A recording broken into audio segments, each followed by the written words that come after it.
Anggota Polsek Kuta Aibda Wayan Sudarsa ditemukan tewas mengenaskan di Pantai Kuta dengan luka robek di kepala dan leher.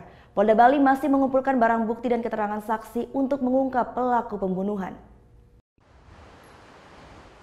Tim Inafis dan Lapfor Mabes Polri Cabang Denpasar Rabu siang kemarin melakukan olah tempat kejadian perkara di Pantai Kuta Badung, lokasi ditemukannya mayat Aibda Wayan Sudarsa. Polisi menemukan sejumlah barang bukti, diantaranya topi dan seragam dinas milik korban, serta pecahan botol bir yang diduga untuk menghabisi nyawa anggota Satlantas Polsek Kuta tersebut. Kapolda Bali Inspektur Jenderal Sugeng Priyanto yang turun langsung ke lokasi kejadian menjelaskan, dirinya menerima informasi dari masyarakat sekitar jam 4 dini hari bahwa ada seorang polisi ditemukan tewas dengan luka robek di kepala dan leher. Saat pertama kali ditemukan warga, Aibda Wayan Sudarsa masih mengenakan seragam dinas karena yang bersangkutan memang sedang bertugas piket malam pada tanggal 17 Agustus kemarin.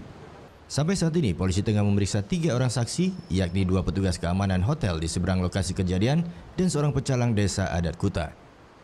Kapolda mengaku belum menemukan titik terang untuk mengungkap kasus ini karena minimnya saksi saat kejadian. Jadi keterangan sangat minim, ya. Alat bukti yang ditemukan juga sedang kita kolek gitu. Saya belum dapat menyimpulkan apa motif yang ada di belakang peristiwa ini.